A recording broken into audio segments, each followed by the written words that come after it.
Hey there, gents. Leona here. Thought I'd just do a little bit of a quick recap and also some insights and what I would consider maybe for next time. Some ideas. For what it's worth, this point here will probably go for about 10, 12 minutes. So, watch it, listen to it, whatever. And then I've also got a transcription there for you as well and some summary on that. Okay, point number one, bloody great team. Seriously, great bunch, great bunch of people you managed to gather around you there. And there's a lot of loyalty, a lot of love and a lot of care in the room. So well done for creating that. And the trick now is keeping that really going when we start to get into those friction spots. So keep reminding people that you're going into a growth phase, which is going to be that friction. And if you can remember that graph, I drew probably about 10 times. Yeah, so well done. Couple of key points that I noticed was regarding the action plans. So when I asked, if you remember, I asked the question around who knows what they're actually focusing on for the next 6 months. And it was a little bit grey, I've got to say. And they might have known what they were doing for the last 6 months, but I think there needs to be some work on what the next 6 months actually is. And we talked about also changing some of the measurements. Steve, this isn't taking away what we know that we need for, the big peeps, the buyers, but something that's make it a little bit more relevant. And so, rather than just greater than 80%, like try and get something or less than 50 or whatever it might be, that's going to be a little bit more energizing and also trackable over a long period of time. And I would suggest, in all honesty, is that you try and have, real quarterly goals some of them can be broken down to monthly. The other thing around that was milestones. Now, milestones came up for a couple of reasons. One, milestones, because you've got some projects here that are going to go for a long time. And unless you have milestones to celebrate, milestones for people to go for and to achieve, even if they don't get them, they are scientifically proven to be so more energizing and engaging than actually the big end goal. It also gives you something to celebrate, and it doesn't have to be a big celebration. Remember, we came up with all those ideas, and I'll send those screenshots to you for different ways that you can celebrate. That doesn't involve, drinking. We're not talking birthdays and, just an end of project or Christmas. We're talking linking it to people's behaviours, thoughts, beliefs, and actions, and what they did above and beyond that got the result. Random ones or linked to the actions, the agreed priority actions. And if you can remember, we agreed that saying the words good work was not enough. That's just kind of the bare minimum. It doesn't show thought and appreciation linked back to the values.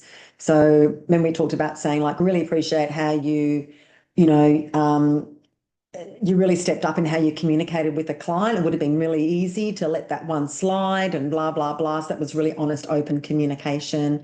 And you really held the family values on that one of really caring. Thanks.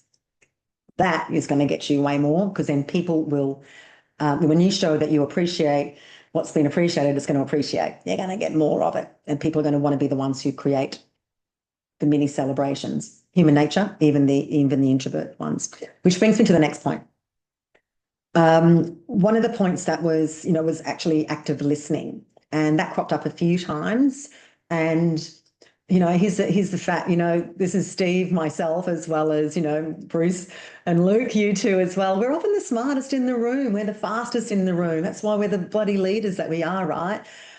But if you're trying to raise the leaders in the room, if you're trying to give them the courage, and the ability to speak some ideas so that then you can check to see what their thinking is, so that then you can recorrect that or direct it or celebrate it, then that's the only way the business is going to grow. Otherwise, everything is going to land in your lap.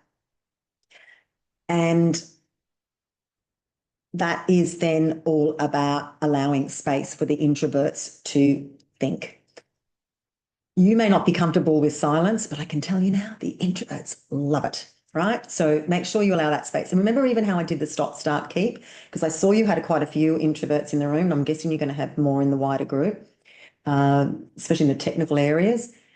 That was why I did the writing down before I got you all together, so they could have time to think for themselves. So that was that point.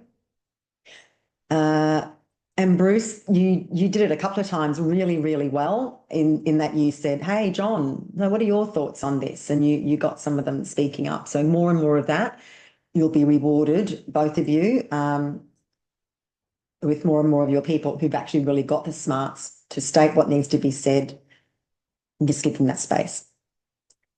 You've got a lot of loyal people in your business, which is sensational, but it has a flip side. They never want to disappoint you. What does that mean?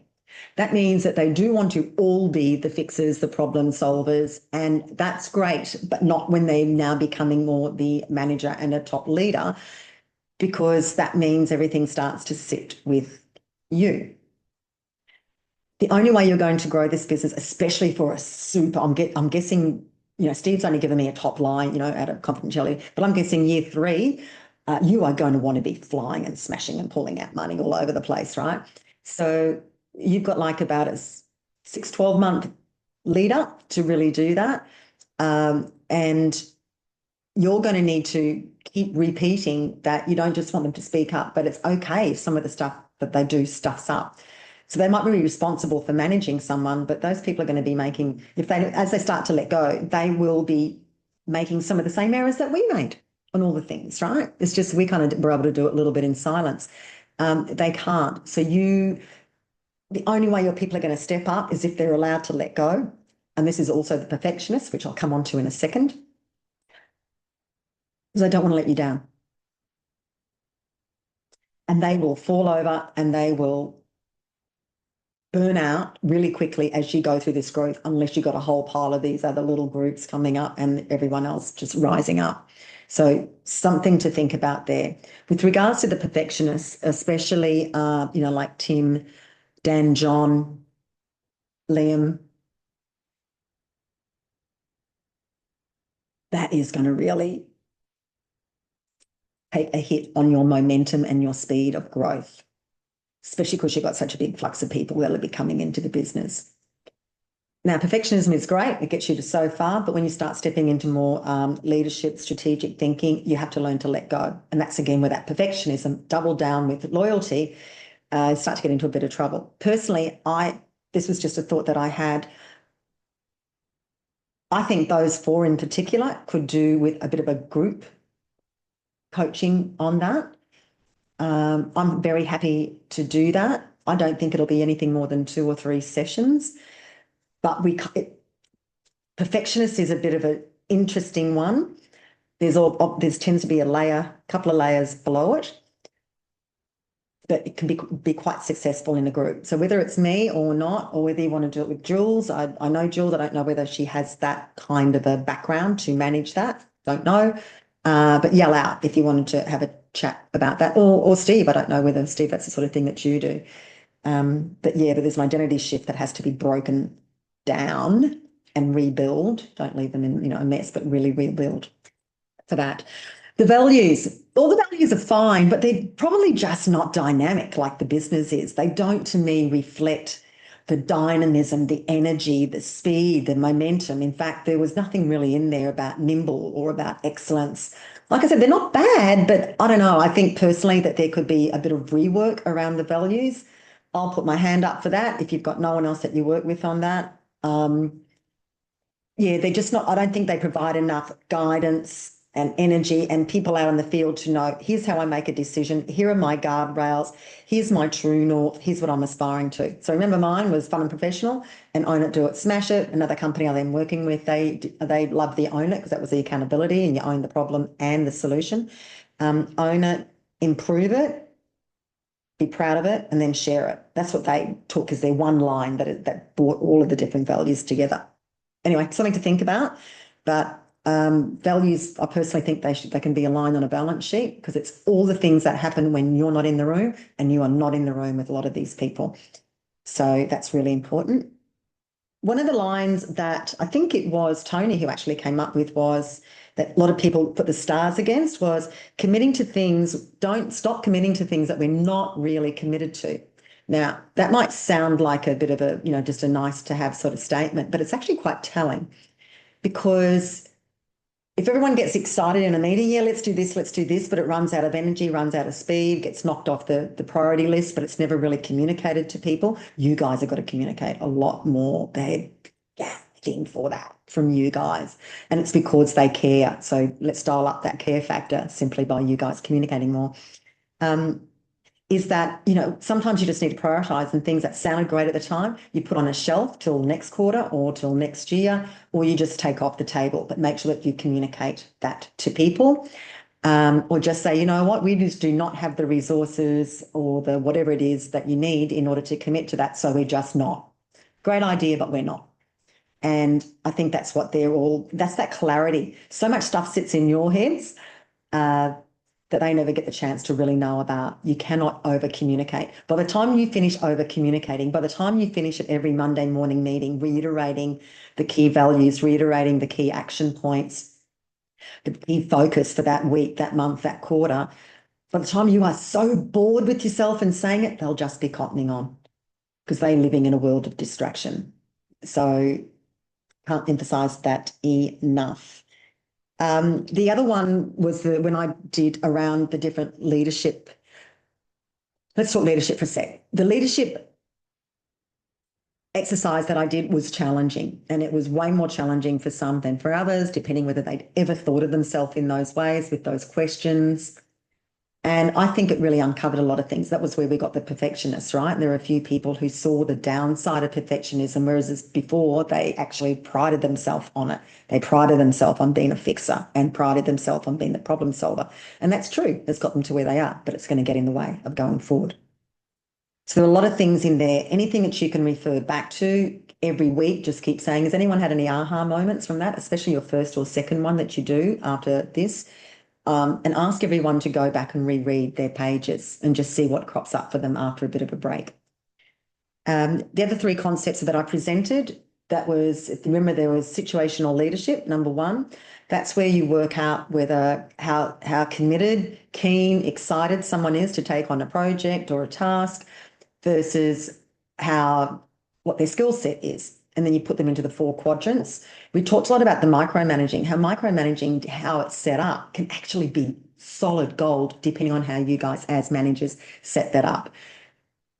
So then it's seen as being, wow, I'm given the chance. These people trust me in order to start doing this, but it's the setup. Remember I said, let's have a meeting for 10 minutes, 3 times a week. Just to do a quick check-in, we might only need 5 minutes, and then over time that goes away. But you make sure that you tell them that after a time that they don't need to check in anymore. That's the plan. Otherwise, they will feel micromanaged. And then also when you've got your A players that you just want to set them up, get roadblocks out of the way and let them roll with a couple of guardrails in there and timings. There's a lot of people who we know have probably got some decent skills, but maybe they're not so keen. So maybe they need some new challenges. That's what's going to push them more up into being the A players.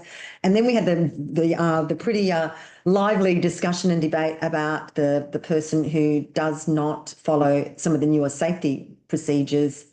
And Dan was, battling for their corner, saying, well, they're really experienced, so what are we going to do, And, I challenged that on, well, would you want them to teach your kid? And new people coming into the business. And, we talked about, what are we tolerating then? What sort of behaviours against the values are we tolerating, especially when number one is safety, right? So Bruce and Luke, you're going to need to take the helm on that and decide what doesn't happen in that, and then report back to the team, because I think that discussion will live a long time in people's heads. But they need your support in order to be able to act themselves on things that they see. And yeah, you're going to have to be the biggest champions of that, really. The other one was around situational, perspectives. So, me, them, what's the ecosystem, what's the environment, what's the system that we're all having to play in? Where's that good? Where's that just crappy for everyone? What would someone on the outside looking in, what would they see? And then hover over, see it all, and then you're going to go in with much better eyes in order to be able to negotiate, get with a better outcome, have a more robust conversation, or maybe a gentler one, because you've actually started to see things a little bit more from their side. And it's going to be more of a curiosity question versus a no question. And remember, that was which would be really good for you two guys. Why is that important to you? Can you tell me a little bit more about that? That's interesting, versus shutting everything down and with a no. You're going to need more people to speak up, and you're going to need more people to trust their own belief systems and what you're. Otherwise, just momentum is going to stall, as will your growth. So they're the main things I just wanted to repeat, and go on to the next one. But geez, you guys have got a great bunch of people.